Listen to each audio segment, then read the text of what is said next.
동남아시아에 캄보디아라는 나라가 있습니다. 캄보디아도 유명한 공산주의 국가였습니다.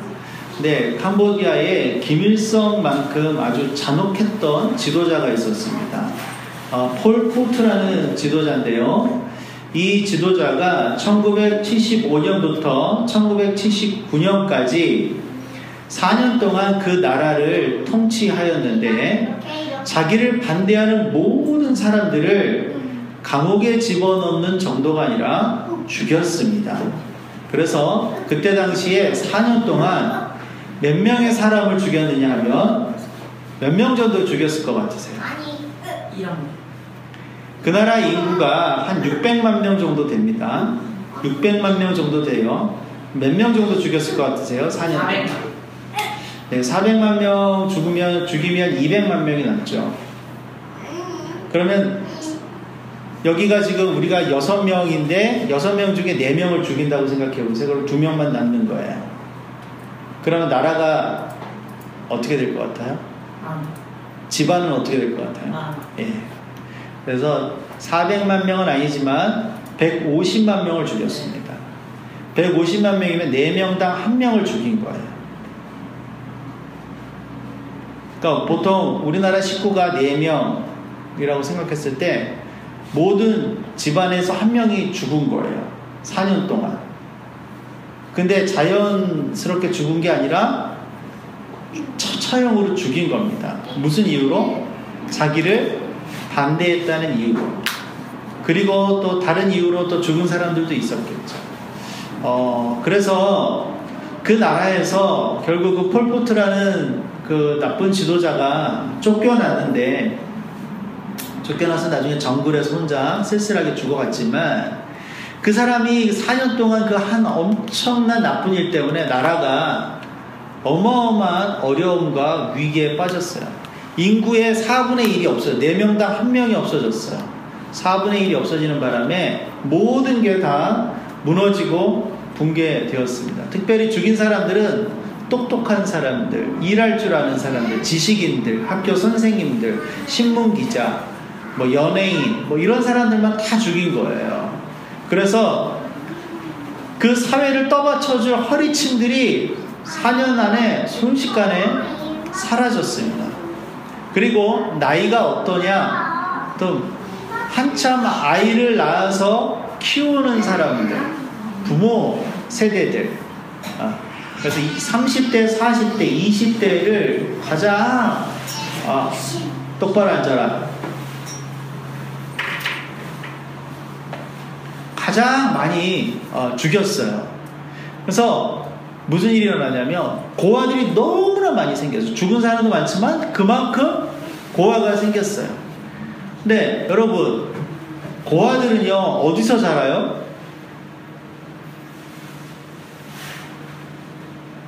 민희야, 고아들은 어디서 자라? 고아원에서 자라야죠. 그런데 그 나라는 너무나 나라가 망가졌기 때문에 고아원 자체도 없었어요. 그래서 아이들이 다 길거리에서 숲에서 그냥 자라난 거예요. 자기들끼리. 아무것도 제대로 배우지도 못하고 어떻게 어른이 되어가는가, 어떻게 자기가 사춘기를 겪는가, 뭐 이런 것도 아무것도 없고 보호도 못 받고 그냥 어른이 됐어요.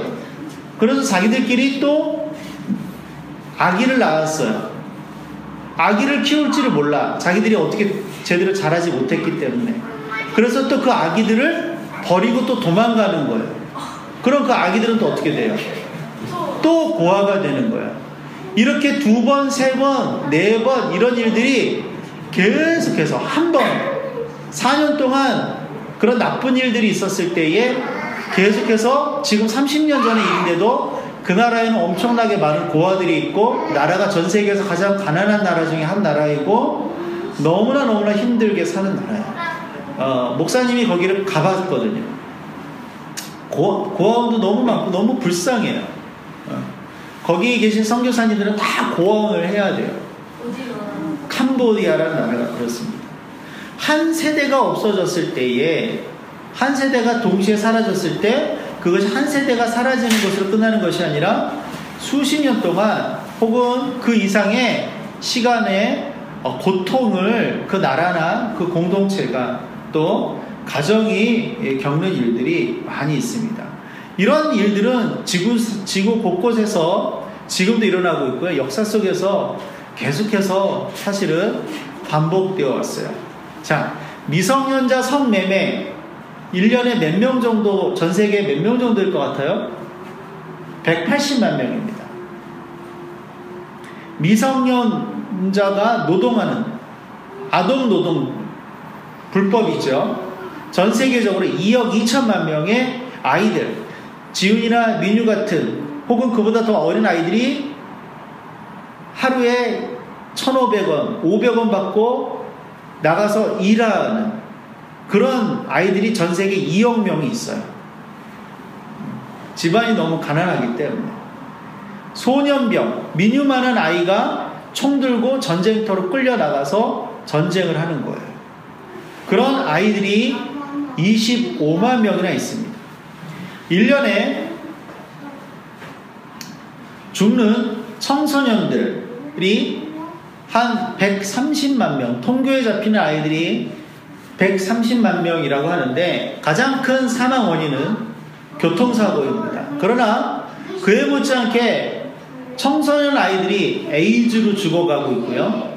그 다음에 자살로 죽어가고 있습니다. 이런 일들이 지금 너무 많이 일어나고 있어요. 1년 동안 우리 아이들, 청소년들이 죽어가고 있거나 또 그렇게 아이답게, 청소년답게 살지 못하고 오히려 그 권리들을 유린당하고 착취당하는 그런 경우들이 수억 명에 이르르고 있습니다. 굉장히 아픈 현실이죠. 그 아이들이 나중에 어른이 되어서 그 사회를 지탱하는 때가 되었을 때 그 마음속에 있는 또 삶 속에 있는 어려움과 상처와 어떤 고통들이 그대로 표현되면서 그 사회가 어려워지는 것. 사실 그것은 지금만 있었던 일이 아니라 역사 속에서 계속 반복되었던 것이죠. 그런데 여러 가지로 살펴봤을 때 역사상 지금이 가장 많이 어린이 세대와 청소년 세대와 젊은 세대들이 가장 크게 공격을 받는 때인 것 같아요. 여러분, 왜 하필이면 이럴 때 그렇게 공격을 받을까? 단순히 어떤 성매매나 소년병이나 이런 것 아니고도 엄청나게 많은 대중문화의 안 좋은 것들에 노출되어 있고 정신세계가 파괴되어 가고 있고 또 그릇된 어떤 교육 환경이나 이것 때문에 이 가치관이 무너지는 경우들, 그런 너무나 많이 우리 어린이 세대, 청소년 세대, 그 다음에 젊은이 세대, 특별히 지금 대한민국의 젊은이 세대, 청년 세대의 문제들이 너무나 많이 있지 않습니까? 그들이 만들어낸 문제가 아니라 그들에게 닥치는 문제들이 너무나도 많지 않습니까? 왜 이런 일들이 일어날까? 우리가 성경을 보면 힌트를 알 수 있습니다. 모세의 시대와 예수님의 시대를 보면 우리가 알 수 있어요. 모세가 태어났을 때 바로가 히브리인들을 두려워하여서 어떻게 했습니까? 태어나는 남자아이들을 모두 강에 빠뜨려 죽이라고 그랬어요. 그래서 모세도 강물에 버려졌었죠. 왜 그랬을까요? 그 한 세대를 없앰으로 그들의 역사를, 정체성을 끊을 수 있다라고 생각한 것입니다. 그러면 하나님의 선한 일들이 일어나는 것들을 막을 수 있고 악한 일들이 더 많이 일어날 수 있는 것이에요. 예수님 때도 그랬습니다. 예수님 태어났을 때 헤롯 왕이 무서워해서 어떻게 하였습니까? 베들레헴 지역에 2살 미만의 아이들을 다 죽이라는 명령을 내렸어요. 다행히 예수님은 그것을 피했지만 그때 많은 아이들이 죽었습니다. 왜요? 예수님의 세대를 자체를 없애버리면 큰일이 일어나지 않겠다라고 사탄은 생각하는 거죠. 나쁜 일들은 항상 그런 식으로 일어납니다. 그래서 눈에 보이게 나쁜 일이 일어나는 것이 아니라 때로는 사탄은 한 세대, 특별히 젊은 세대, 그보다 더 나이 어린 세대를 여러 가지 방법을 통해서 없애버림으로써 자신의 악함을 드러내고 하나님의 선함을 막으려고 하는 일들을 역사 속에서 계속해서 자행해 왔습니다. 그것은 그만큼 사탄이 하나님의 새 일들을 일으키려고 할 때 그것을 굉장히 두려워한다는 것의 역설적인 반증이기도 한 것이죠. 여러분, 새로운 시대가 도래할 때 나타나는 몇 가지 특징들이 있습니다. 첫째, 혼란스럽습니다.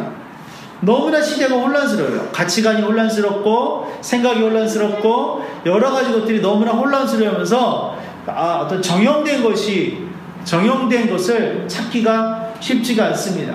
두 번째, 급격한 부와 권력의 이동이 일어납니다. 기존에 있었던 어떤 계층과 시스템과 어떤 그런 사람들 안에서, 그런 지역 안에서 부와 권력이 머무는 것이 아니라 급격하게 그것이 예상하지 못하는 속도로 일어나게 되죠. 그럼으로써 세 번째, 주목받지 못한 부류나 계층의 영향력이 커집니다. 이런 일들이 새로운 시대가 도래할 때 나타나는 몇 가지 증표들이에요. 한 가지가 더 있습니다. 바로 청소년, 청년들, 젊은 세대들, 다음 세대들이 같은 공감대로 크게 그것을 형성하고 그것을 같이 공감하면서 함께 움직이는 일들이 늘 일어납니다. 그래서 역사적으로 이 근현대사에서 혁명이 일어났을 때 보면 뭐예요? 어른들만의 일로 끝나는 것이 아니라 청년들, 심지어는 청소년들이 그것에 공감하여서 거기에 대해서 반항하기 시작하고 반기를 들기 시작할 때 혁명이 일어났습니다. 프랑스에 청년혁명이 있었죠. 또 미국에도 히피 혁명이 있었습니다. 그거 다 젊은이들에 의해서 일어난 것이죠. 이런 일들이 현대사의 어떤 굉장히 많은 영향을 미치게 돼서 굉장히 흐름을 바꿔놓은 일들이거든요. 100년 전에 공산주의 혁명이 일어나요. 그때도 10대들이 결국은 주동이 되고 최전선에 서면서 혁명이 완성돼요. 중국도 그랬고 캄보디아도 그랬고, 그래서 그 온갖 나쁜 일들을 했던, 그 앞장섰던 혁명의 최전선에 섰던 사람들이 다 10대들이었어요. 10대들이 변하고 10대들이 무엇에 사로잡혀 버리면 엄청난 일들이 일어나는 것입니다. 그래서 하나님도 10대들, 젊은 세대들에게 주목하고 있고 사탄도 주목하고 있는 거죠. 하나님은 이 세대들, 다음 세대들, 우리 지훈이나 민유나 선유, 이 세대들을 통해서 큰 일을 일으키시고 행하시기를 원하시고, 사탄도 마찬가지로 그것을 방해함과 동시에 이 다음 세대들, 젊은 세대들, 어린 세대들을 자신의 뜻대로 조정하여서 시대를 나쁘게 이끌고 가려는 일들을 계속해서 하고 있는 것입니다. 우리 몇 주 동안 계속 살펴보고 있듯이 지금은 엄청난 격동의 시기이고요. 이 시기의 주역은 제가 봤을 때 어쩌면 다음 세대 것이 될 확률이 굉장히 높습니다. 그래서 우리가 하나님께서 우리에게 부어주시는 새로운 포도주, 복음과 부흥, 그 다음에 통일과 선교, 그 다음에 4차 산업혁명, 그리고 다음 세대라는 엄청난 새로운 포도주를 우리에게 지금 부어주고 계시는 것입니다.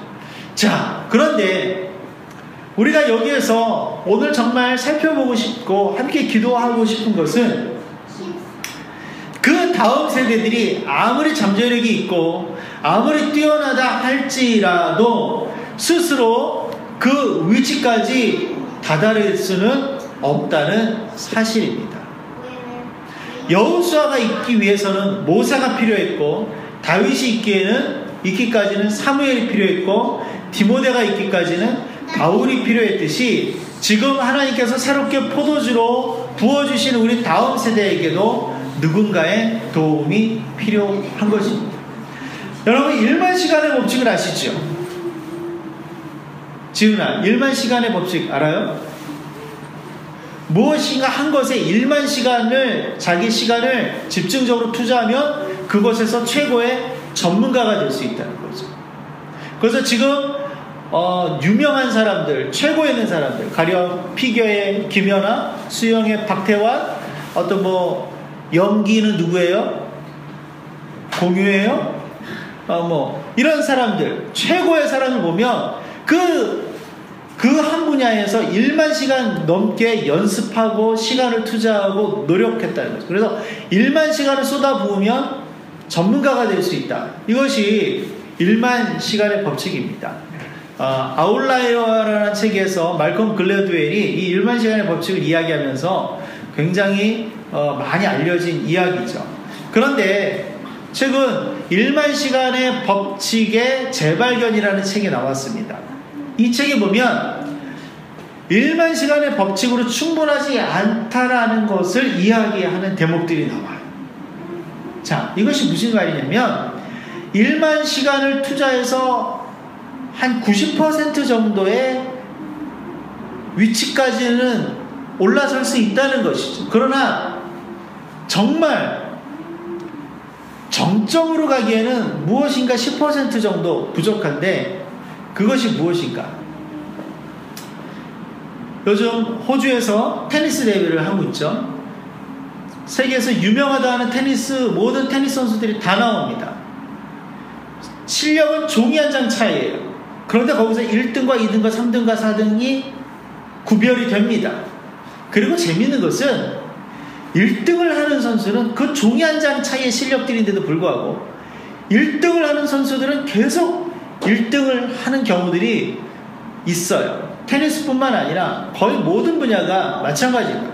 그러면 다 1만 시간의 법칙에 해당되는 사람들인데 어떻게 그 중에서도 또 1등이 있을까?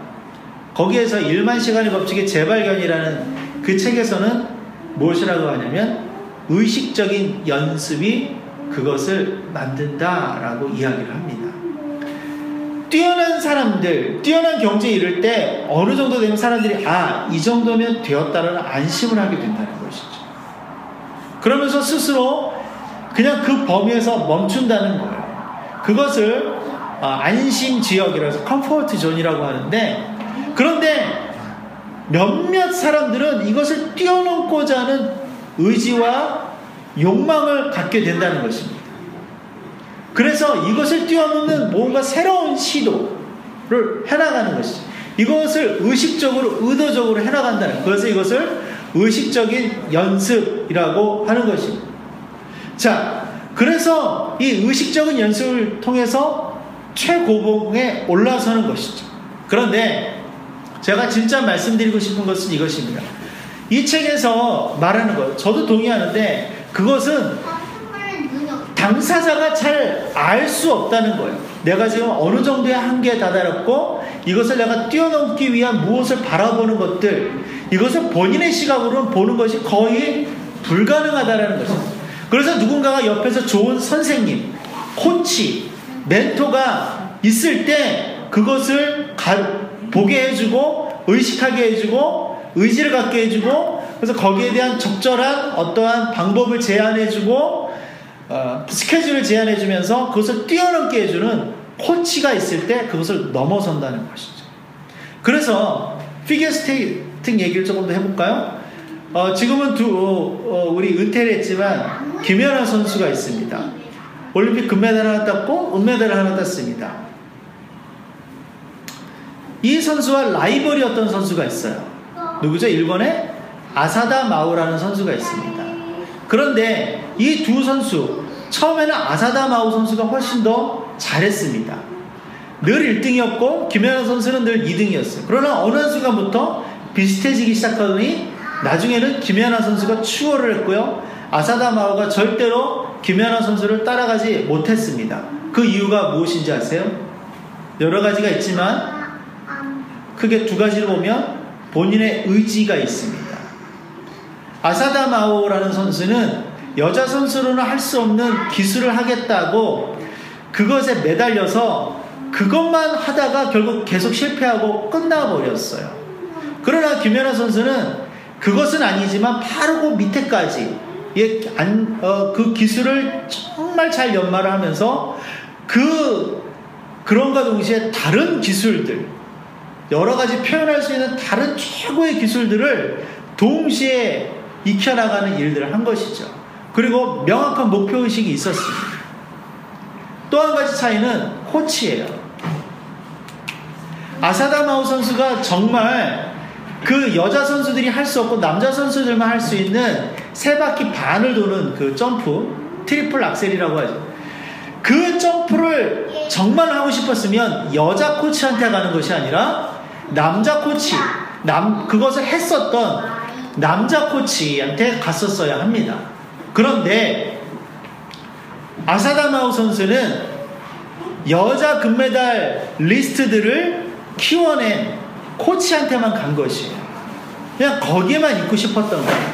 그것을 뛰어넘지 못했어요. 그런데 김연아 선수는 잘 아시다시피 남자 코치한테 과감하게 가서 그 코치한테 배우고, 그리고 금메달을 따고 은메달을 따는 그러한 놀라운 일들을 이뤄냈죠. 이것이 바로 의식적인 연습입니다.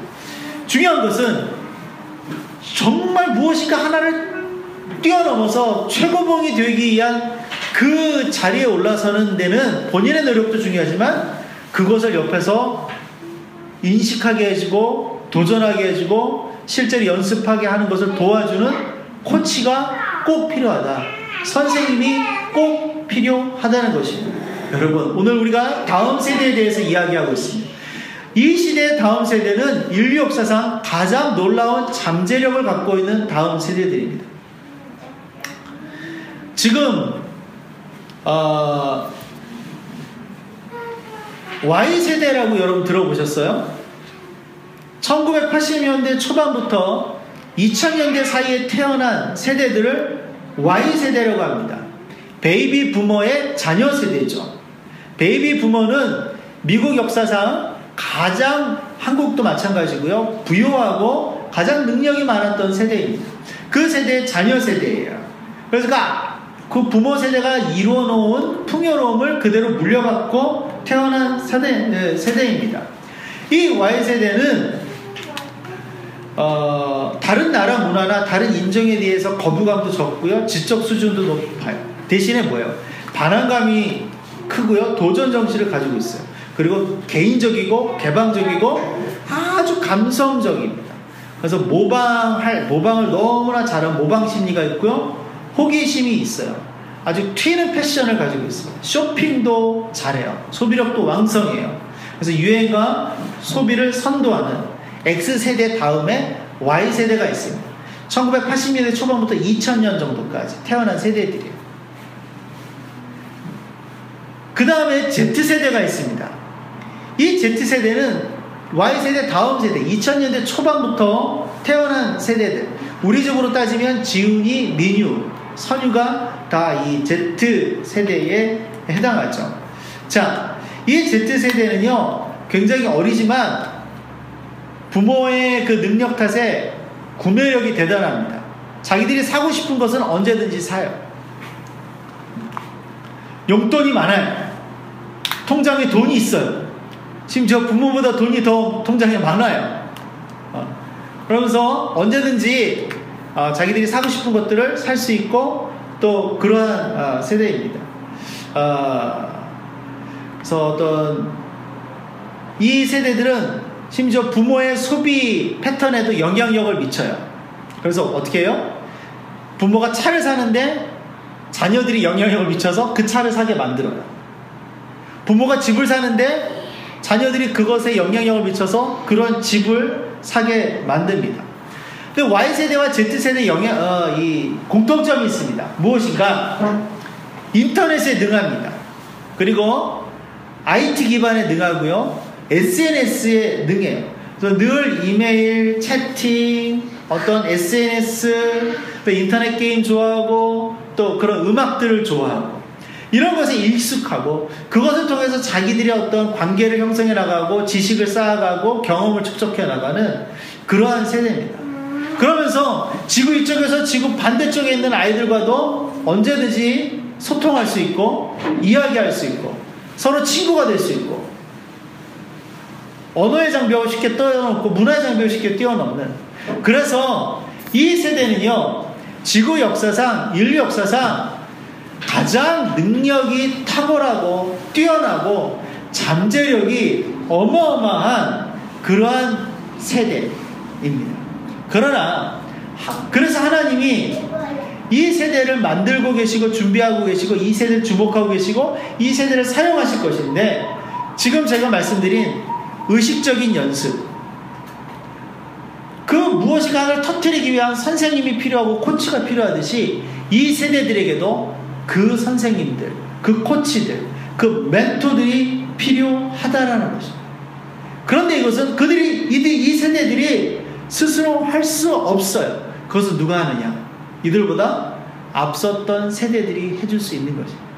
이들에게 정확한 지혜를 가르쳐주고 정확한 지식을 넣어주고 정확한 신앙과 정확한 영성을 전달해 줄 수 있는 것은 이들 스스로 할 수 있는 것보다 이들이 앞선 세대들이 그것을 부여해 줄 때에 이 잠재력이 어마어마한 이 다음 세대들이 엄청나게 폭발하고 강력하게 일어날 수 있다는 것입니다. 분명한 것은 이 세대들도, 우리의 다음 세대들도 그 사실을 본능적으로 알고 있고 그리고 그것을 본능적으로 갈망하고 있다는 것. 이들이 의식하고 인식하지 못한다 할지라도 그것이 본능 속에서 이미 일어나고 있는 거예요. 그래서 자기를 정확하게 이끌어가지고 길을 제시해주고 코치해주고 가르쳐줄, 지지해줄, 격려해줄 그 누군가를 이들은 끊임없이 갈망하고 바라고 있다는 사실입니다. 그런데 또 한 가지 분명한 사실은 무엇인지 아세요? 이들의 앞선 세대들, 어른 세대들이 그것을 잘 모른다는 사실입니다. 훈계할 줄은 알고 어떤 규범에 넣을 줄은 알지만 정말 그들 안에 어떤 잠재력이 있고 그들에게 무엇을 어떻게 코치해주고 어떻게 이끌어줬을 때 이들의 잠재력이 터져나올 것인가에 대해서는 앞선 세대들이, 어른 세대들이 잘 몰라요. 그래서 제대로 된 도움을 주는 것이 너무나도 힘든 것입니다. 제가 한 10년 전에 너무나 이렇게 가슴에 와닿게 읽었던 책이 있습니다. 그 책의 제목이 정말 더 그렇습니다. 영적 아비를 향한 갈망. 영어로는 cry라고 되어 있습니다. 영적 아비. 우리 다음 세대들에게는요, 갈망이 있습니다. 영적 아비에 대한, 영적인 앞선 세대, 아비 세대를 향한 나를 도와주세요, 나를 이끌어주세요, 나를 지지해 주시고 격려해 주세요라는 갈망이 있어요. 그런데 이들 안에 그 갈망이 무엇인지 이들도 모르고 또 이들의 앞세대, 바로 우리 세대들이 그것을 느끼지 못하고 그냥 지나쳐버려서 이들을 방치해 두는 경우들이 너무나도 많이 있다는 사실입니다. 그런데 이 시점에 하나님이 너무나 이 다음 세대에 집중하고 있기 때문에 우리가 이 다음 세대를 어떻게 도울 것인가, 어떻게 세울 것인가에 대해서 우리가 끊임없이 기도하고 구체적으로 힘쓰고 노력해야 됩니다. 그리고 우리가 너무나도 잘 아는 말씀이죠. 말라기 4장 5절 6절 말씀 한번 같이 읽어볼까요? 보라, 여호와의 크고 두려운 날이 이르기 전에 내가 선지자 엘리야를 너희에게 보내리니 그가 아버지의 마음을 자녀에게로 돌이키게 하고 자녀들의 마음을 그들의 아버지에게로 돌이키게 하리라. 돌이키지 아니하면 두렵건대 내가 와서 저주로 그 땅을 칠까 하노라 하시니라. 아멘. 여기에 어마어마한 말씀들이 나옵니다. 여호와의 크고 두려운 날이 온다는 것이죠. 그런데 그날에는 어떻게 해야 된다? 아버지의 마음을 자녀에게로, 자녀들의 마음을 그들의 아버지에게로 돌이켜야 하는 일이 꼭 있어야 한다는 것이죠. 그런데 그런 일이 일어나지 않으면 어떻게 한다고요? 하나님께서 직접 저주로 그 땅을, 그 세대를 치실 것이다 라고 이야기하고 있습니다. 그만큼 아버지의 마음을 자녀에게로, 자녀들의 마음을 그들의 아버지에게로 서로 돌이키게 하는, 그 얼굴을 서로 돌이켜서 서로 아비 세대와 자녀 세대가 서로 연합해야 되는 것. 지금 말씀드린 것처럼 자녀 세대들의 그런 영적인 갈망들과 필요들, 어떤 그 하나님이 사용하시고자 하는 그 단계로 진입하기 위해서 그 벽을 깨는 것, 그것을 도와줘야 하는 아비 세대들의 수고와 애씀들이 서로 만나야지 하나님의 일들이 일어난다는 것이죠. 그거 두려운 날은 꼭 올 것입니다. 크게는 예수님이 재림하시는 날이에요. 그러나 작게는 지금 바로 이 시즌이 하나님의 크고 두려운 날이 될 수도 있다는 사실입니다.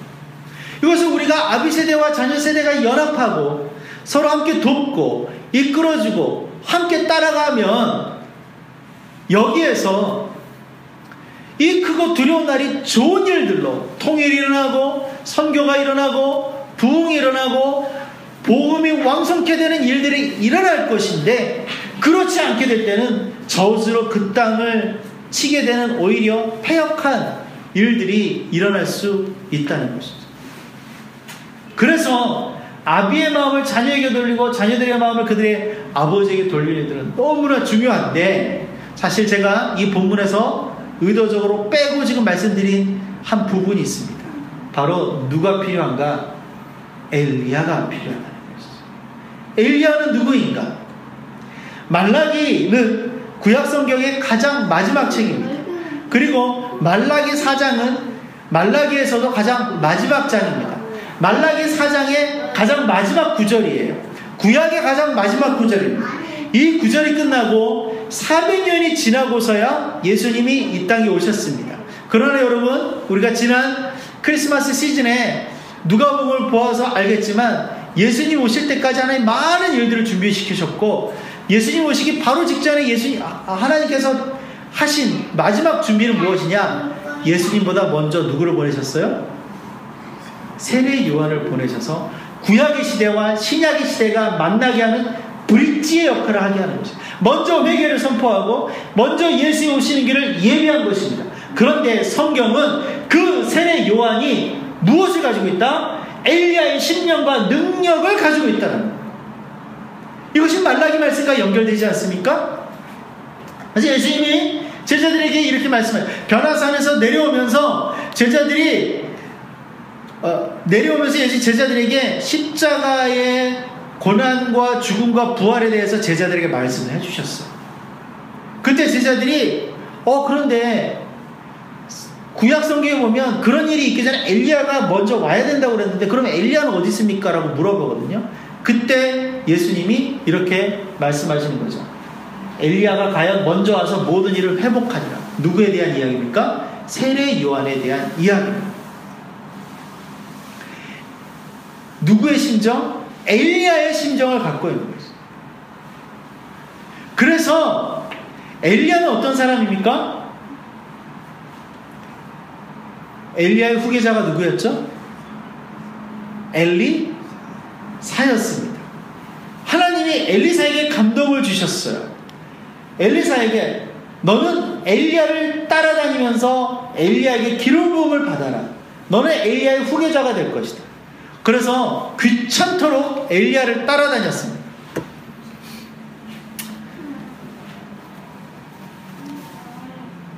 결국은 엘리야가 하늘로 승천하는 장면을 엘리사가 보게 되죠. 그런데 그 직전에 엘리야가 직감을 한 거야. 하나님께서 나를 하늘로 불러 올라가시겠구나.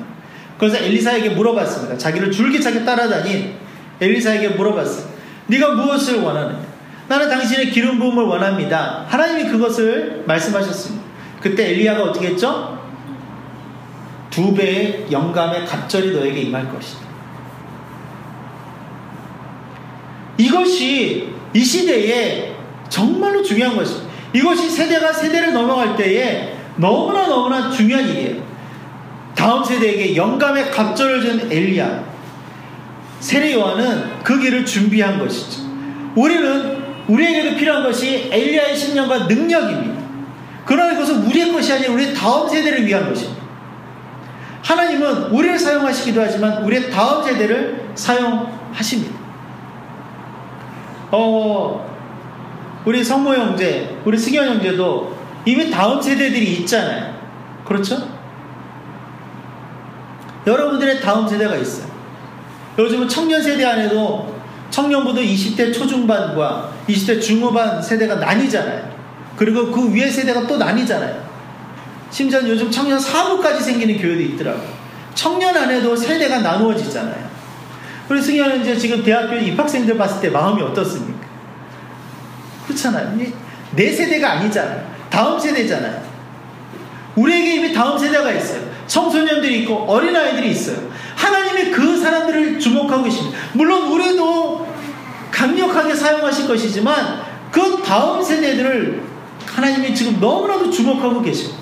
우리는 엘리야의 심령으로, 엘리야의 능력으로 세례 요한이 했던 것처럼 말라기 4장의 말씀이 성취되기 위해서 아비 세대와 자녀 세대가 서로 연합하는 것을 위해서 우리가 먼저 그 길을 걸어가야 되고 그 일들을 이루어야 돼요. 그래야지 그들이 의식적 도전을 통해서 새로운 일들을 이루어내게 될 것이라는 것입니다. 우리의 역할은 바로 이런 엘리야의 역할입니다. 여러분들, 저와 여러분들 안에 이 엘리야의 신령과 능력이 충만하게 부어지기를 함께 소망합니다. 올 한 해 하나님께 정말 많은 일들을 하실 거예요. 그런 징조와 사인들, 아까 제가 광고 시간에도 말씀드렸지만 제 개인에게도 일어나고 있고 여러분 개인에게도 이제 일어날 것이고 우리 공동체도 일어날 것입니다.